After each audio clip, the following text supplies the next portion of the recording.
അസ്സലാമു നമസ്കാരം. എല്ലാവർക്കും നമ്മുടെ പുതിയ വീഡിയോയിലേക്ക് സ്വാഗതം. ഇന്നത്തെ നമ്മുടെ റെസിപ്പി അരിപ്പൊടിയും പാലും കൊണ്ടുള്ള നല്ല ടേസ്റ്റി ആയിട്ടുള്ള ഒരു സ്വീറ്റ് ആണ്. നമ്മുടെ വീടുകളിൽ തന്നെ വളരെ എളുപ്പത്തിൽ നമുക്ക് ചെയ്തെടുക്കാൻ പറ്റുന്ന ഒരു സ്വീറ്റ് ആണ്. അതുപോലെ തന്നെ ഈ ഒരു സ്വീറ്റ് ഉണ്ടാക്കാൻ വേണ്ടിയിട്ട് ഒരുപാട് ചേരുവകളൊന്നും നമുക്ക് വേണ്ട. അപ്പോൾ നമുക്കത് എങ്ങനെയാണ് തയ്യാറാക്കുന്നതെന്നൊന്ന് നോക്കാം.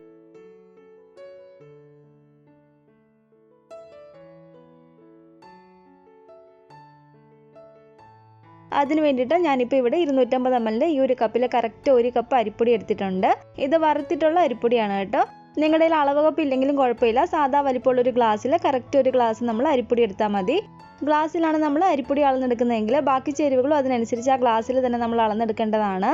ഒരു കപ്പ് അരിപ്പൊടിക്ക് നമ്മൾ അരിപ്പൊടി അളന്നെടുത്ത ആ ഒരു കപ്പിൽ തന്നെ കറക്റ്റ് ഒരു കപ്പ് പാലും എടുത്തിട്ടുണ്ട്. അരിപ്പൊടിയും പാലും നമ്മൾ കറക്റ്റ് ഒരേ അളവിലെടുക്കണം. ഈ ഒരു കപ്പ് എന്ന് പറയുന്നത് 250 ml പാലുണ്ട് കേട്ടോ ഇത്. ഇനി ഈ ഒരു പാനിലേക്ക് നമ്മൾ എടുത്തു വെച്ചിരിക്കുന്ന ഈ ഒരു കപ്പ് പാല് ഞാൻ ഇതിലേക്ക് ഒഴിച്ചു കൊടുക്കുകയാണ്. പാല് നന്നായിട്ട് തന്നെ നമുക്കൊന്ന് ചൂടാക്കിയിട്ട് എടുക്കാം. പാൽ ഇതുപോലെ നന്നായിട്ടൊന്ന് ചൂടായി വരുമ്പോഴത്തേക്കും ഇനി നമുക്കിതിലേക്ക് ചേർത്ത് കൊടുക്കേണ്ടത് മധുരത്തിന് ആവശ്യമായിട്ടുള്ള പഞ്ചസാരയാണ്. ഞാനിപ്പോൾ ഇതിലേക്ക് 1/2 കപ്പ് പഞ്ചസാരയാണ് കേട്ടോ ചേർത്ത് കൊടുക്കുന്നത്. അപ്പോൾ നിങ്ങളുടെ ഒരു മധുരത്തിനനുസരിച്ച് പഞ്ചസാര കൂട്ടിയോ കുറച്ചോ നമുക്ക് ചേർത്ത് കൊടുക്കാവുന്നതാണ്. പഞ്ചസാരയും കൂടി ചേർത്ത് കൊടുത്തതിന് ശേഷം ഇത് നന്നായിട്ട് നമുക്കൊന്ന് ഇളക്കി കൊടുക്കണം. പഞ്ചസാര അതിനകത്ത് കിടന്ന് നന്നായിട്ടൊന്ന് ഉരുകി കിട്ടണം. ഇതുപോലെ നന്നായിട്ടൊന്ന് ഇളക്കി കൊടുത്തിട്ട് നമുക്ക് ആ പഞ്ചസാര ഒന്ന് അലിയിച്ചിട്ടെടുക്കാം. ഇനി നമുക്കിതിലേക്ക് ചേർത്ത് കൊടുക്കേണ്ടത് ഒരു 1/2 ടീസ്പൂൺ അളവിൽ ഏലക്കാപ്പൊടിയാണ്. ഇത് ഞാൻ പഞ്ചസാരയായിട്ട് മിക്സ് ചെയ്ത് പൊടിച്ചു വെച്ചിരിക്കുന്ന ഏലക്കാപ്പൊടിയാണ്. ഏലക്കാപ്പൊടി മാത്രമായിട്ടാണെങ്കിൽ ഒരു 1/4 ടീസ്പൂൺ വരെ നമ്മൾ ചേർത്ത് കൊടുത്താൽ മതി. ഏലക്കാപ്പൊടിയും കൂടി ഇട്ട് കൊടുത്തതിന് ശേഷം നമുക്കിതൊന്ന് ഇളക്കി കൊടുക്കാം. ഇനി ഇതിലേക്ക് വേണ്ടത് ഒരു 1/2 കപ്പ് അളവിൽ ഡെസിക്കേറ്റഡ് കോക്കനട്ട് ആണ്. ഡെസിക്കേറ്റഡ് കോക്കനട്ട് എന്താണെന്ന് നിങ്ങൾക്ക് എല്ലാവർക്കും അറിയാമെന്ന് കരുതുന്നു. ഇതിനു മുമ്പ് നമ്മൾ കുറേ റെസിപ്പികളിലൊക്കെ ചെയ്തിട്ടുണ്ട്. ഡെസിക്കേറ്റഡ് കോക്കനട്ട് ആയിട്ട് നമുക്ക് കടയിൽ നിന്ന് വാങ്ങിക്കാനും കിട്ടും, അല്ലെങ്കിൽ വീട്ടിൽ തന്നെ നമുക്ക് വളരെ എളുപ്പത്തിൽ ചെയ്തെടുക്കാവുന്നേ ഉള്ളൂ. തേങ്ങ നമ്മൾ പുളി എടുത്തിട്ട് ആ മുകളിലുള്ള ഒരു ബ്രൗൺ സ്കിന്ന് നമ്മൾ കളഞ്ഞിട്ട് ആ ഒരു വൈറ്റ് മാത്രമായിട്ട് എടുക്കുക. എന്നിട്ട് നമ്മൾ ചെറിയ ചെറിയ തരികളായിട്ട് കിട്ടുന്ന രീതിയിൽ മിക്സിയിലൊന്ന് അടിച്ചിട്ടെടുക്കണം. ഇതുപോലെ ചെറിയ ചെറിയ തരികളായിട്ട് കിട്ടുന്ന രീതിയിൽ വേണം നമ്മളൊന്ന് മിക്സിയിൽ കറക്കിയിട്ട് എടുക്കാൻ വേണ്ടിയിട്ട്. എന്നിട്ട് ഒരു പാനിലേക്ക് ഇട്ട് കൊടുത്തിട്ട് തീ നന്നായിട്ട് കുറച്ചിട്ടതിന് ശേഷം അതൊന്ന് ചൂടാക്കിയിട്ട് എടുത്താൽ മതി. ചൂടാക്കുന്ന സമയത്ത് അതിൻ്റെ കളർ മാറാതെ ശ്രദ്ധിക്കണം. അപ്പോൾ ഈ ഒരു 1/2 കപ്പ് ഡെസിക്കേറ്റഡ് കോക്കനട്ടും കൂടെ ഞാൻ ഇതിലേക്ക് ഇട്ട് കൊടുക്കുകയാണ്. ഡെസിക്കേറ്റഡ് കോക്കനട്ട് ഇട്ട് കൊടുത്തതിന് ശേഷം അപ്പോൾ തന്നെ നമ്മൾ ഇതിലേക്ക് നമ്മൾ നേരത്തെ എടുത്തു വെച്ചിരിക്കുന്ന ഈ ഒരു കപ്പ് അരിപ്പൊടിയും കൂടി ഇട്ട് കൊടുക്കാം. എന്നിട്ട് ഇവ രണ്ടും കൂടി ചേർത്തിട്ട് നന്നായിട്ട് തന്നെ നമുക്കൊന്ന് ഇളക്കി കൊടുക്കണം. അരിപ്പൊടിയും കൂടി ചേർത്ത് കഴിയുമ്പോഴത്തേക്ക് ഇതുപോലെ കുറച്ച് ലൂസായിട്ടാണ് നമ്മുടെ മാവ് ഇരിക്കുന്നത്. നമ്മളിത് തീയൊന്ന് കുറച്ചിട്ടിട്ട് ഇളക്കി കൊടുത്തോണ്ടേ ഇരിക്കുക. ഇളക്കി കൊടുത്തിട്ട് ഇത് ഈ പാനിൽ നിന്നൊക്കെ വിട്ട് വരുന്ന ഒരു പരിവായിട്ട് നമുക്ക് കിട്ടും. അപ്പോൾ ഇതുപോലെ ഇളക്കി കൊടുത്തിട്ട് നമുക്ക് ആ ഒരു പരിവാക്കിയിട്ട് എടുക്കാം.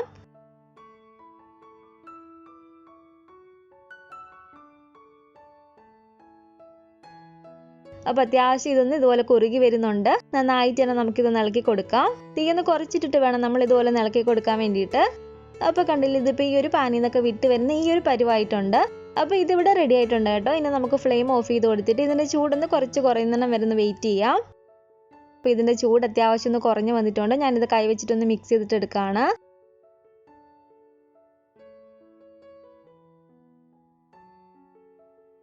ഇതുപോലെ കൈ വെച്ചിട്ടൊന്ന് മിക്സ് ചെയ്തതിന് ശേഷം നമ്മുടെ കയ്യിൽ ഇതുപോലെ കുറച്ച് നെയ്യാക്കി കൊടുക്കുക. അതിനുശേഷം ഇതിൽ നിന്ന് ചെറിയൊരു ഉരുള എടുത്തിട്ട് കൈ കൊണ്ട് ഇതുപോലെ ഒന്ന് ഉരുട്ടി കൊടുക്കുക. എന്നിട്ട് ഒരു കൗണ്ടർ ടോപ്പിലോ അല്ലെങ്കിൽ ഒരു ചപ്പാത്തി പലകയിലോ ഇതുപോലെ വെച്ച് കൊടുത്തിട്ട് ഇതുപോലെ നമുക്കൊന്ന് റോൾ ചെയ്ത് കൊടുക്കാം. ഏകദേശം ഒരേ വലുപ്പത്തിൽ കിട്ടുന്ന രീതിയിൽ വേണം നമ്മളിന്ന് റോൾ ചെയ്ത് കൊടുക്കാൻ വേണ്ടിയിട്ട്.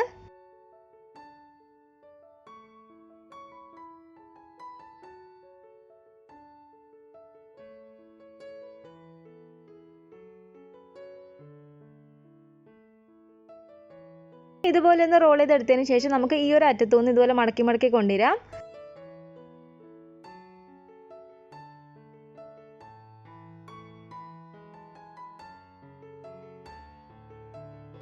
ഇതുപോലെ ഒന്ന് മടക്കി എടുത്തതിന് ശേഷം നമുക്ക് ഈ ഒരു സൈഡൊക്കെ ഒന്ന് കൈ വെച്ചിട്ട് ഷേപ്പാക്കി കൊടുക്കാം.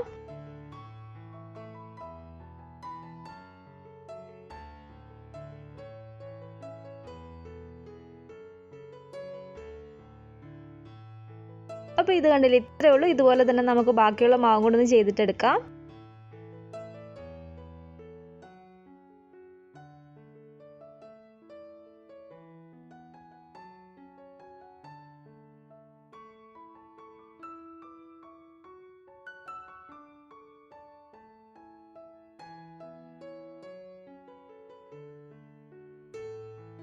മാവെല്ലാം തന്നെ ഞാൻ കൈ കൊണ്ടൊന്ന് റോൾ ചെയ്തിട്ട് ഈ ഒരു ഷേപ്പ് ആക്കി എടുത്തിട്ടുണ്ട്. അപ്പോൾ ഇനി നമുക്കിത് ആവിയിലൊന്ന് വേവിച്ചിട്ടെടുക്കണം. നമ്മളിത് ആവിയിൽ വേവിച്ചിട്ടെടുക്കുന്നത് നമുക്ക് ആ ഒരു ഒട്ടുന്ന ഒരു രീതി മാറിയിട്ട് നന്നായിട്ട് നമുക്കിത് നിറച്ചിട്ട് കിട്ടാൻ വേണ്ടിയിട്ടാണ്. ഞാനിപ്പോൾ ഒരു ഇഡ്ഡലി പാത്രത്തിൽ വെള്ളം വെച്ചിട്ട് ഇഡ്ഡലിത്തട്ട് വെച്ച് കൊടുത്തിട്ടുണ്ട്. ഇഡ്ഡലിത്തട്ടിൽ നന്നായിട്ടൊന്ന് നെയ്യ് തൂത്ത് കൊടുത്തിട്ടുണ്ട് കേട്ടോ. അപ്പോൾ നിങ്ങൾക്ക് വേണമെങ്കിൽ സ്റ്റീമറിൽ വേണമെങ്കിലും ചെയ്തിട്ട് എടുക്കാവുന്നതാണ്. അത്യാവശ്യം ഒന്ന് ആവി വന്നതിന് ശേഷം നമുക്കിത് ഓരോന്നും ഇതിലേക്ക് വെച്ച് കൊടുക്കാം.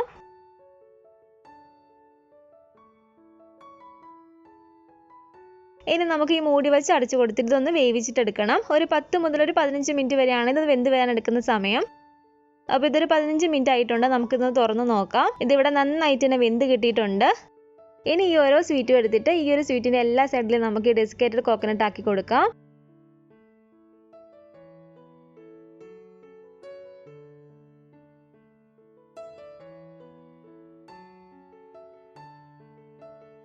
ഇതുപോലെ എല്ലാ സൈഡിലും നന്നായിട്ട് തേങ്ങ ആക്കി കൊടുത്തതിന് ശേഷം ഇതിൻ്റെ സെൻറ്ററിലായിട്ട് നമുക്ക് ഇഷ്ടമുള്ള നട്ട്സ് എന്തെങ്കിലും ഇതുപോലെ വെച്ച് കൊടുക്കാം, കാണാനൊരു ഭംഗിക്ക് വേണ്ടിയിട്ട്.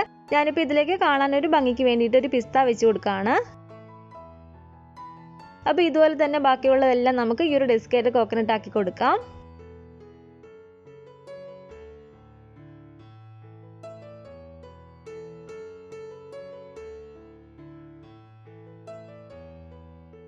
അപ്പോൾ നമ്മുടെ ഈ ഒരു സ്വീറ്റ് എല്ലാം തന്നെ ഞാനിവിടെ റെഡിയാക്കി എടുത്തിട്ടുണ്ട്. അരിപ്പൊടി വെച്ചിട്ട് ചെയ്യുന്ന നല്ല ടേസ്റ്റി ആയിട്ടുള്ളൊരു സ്വീറ്റാണ് കേട്ടോ. വളരെ എളുപ്പത്തിൽ തന്നെ നമുക്ക് വീട്ടിലുണ്ടാക്കിയെടുക്കാൻ പറ്റും. അപ്പോൾ ഒരു സ്വീറ്റൊക്കെ കഴിക്കാൻ തോന്നുന്ന സമയത്ത് വളരെ സിമ്പിളായിട്ട് നമുക്ക് ചെയ്തെടുക്കാൻ പറ്റുന്ന ഒരു റെസിപ്പിയാണ്. പ്രത്യേകം ശ്രദ്ധിക്കേണ്ടത് രണ്ടാമത് നമ്മൾ ആവിയിൽ വേവിക്കുന്ന സമയത്ത് നന്നായിട്ടൊന്ന് വേവിച്ചിട്ടെടുക്കുക. അപ്പോൾ ഈ ഒരു റെസിപ്പി നിങ്ങൾക്ക് ഇഷ്ടപ്പെട്ടെങ്കിൽ തീർച്ചയായിട്ടും ട്രൈ ചെയ്ത് നോക്കുക. ഉണ്ടാക്കി നോക്കിയിട്ട് നിങ്ങളുടെ അഭിപ്രായങ്ങളൊക്കെ തന്നെ അറിയിക്കുക. പിന്നെ ഈ ഒരു വീഡിയോ ഇഷ്ടപ്പെട്ടെങ്കിൽ ലൈക്ക് ചെയ്യുക, വീഡിയോയെക്കുറിച്ചുള്ള അഭിപ്രായങ്ങളൊക്കെ കമൻറ്റ് ചെയ്യുക, നിങ്ങളുടെ ഫാമിലിയും ഫ്രണ്ട്സൊക്കെ ആയിട്ട് വീഡിയോ ഒന്ന് ഷെയർ ചെയ്ത് കൊടുക്കുക. പുതിയതായിട്ട് നമ്മുടെ ഈ ഒരു ചാനൽ ആരെങ്കിലും കാണുന്നുണ്ടെങ്കിൽ താഴെ കാണുന്ന റെഡ് സബ്സ്ക്രൈബ് ബട്ടണും കൂടെ ഒന്ന് പ്രസ് ചെയ്ത് സപ്പോർട്ട് ചെയ്യണേ. കൂട്ടത്തിൽ ആ കാണുന്ന ബെൽ ഐക്കണും കൂടെ ഒന്ന് ക്ലിക്ക് ചെയ്ത് ഓൾ എന്ന ഓപ്ഷൻ തന്നെ കൊടുക്കുകയാണെങ്കിൽ ഞാൻ പുതിയ പുതിയ റെസിപ്പികളൊക്കെ ഇടുമ്പോൾ നിങ്ങൾക്ക് അതിൻ്റെ നോട്ടിഫിക്കേഷൻ കിട്ടുന്നതായിരിക്കും.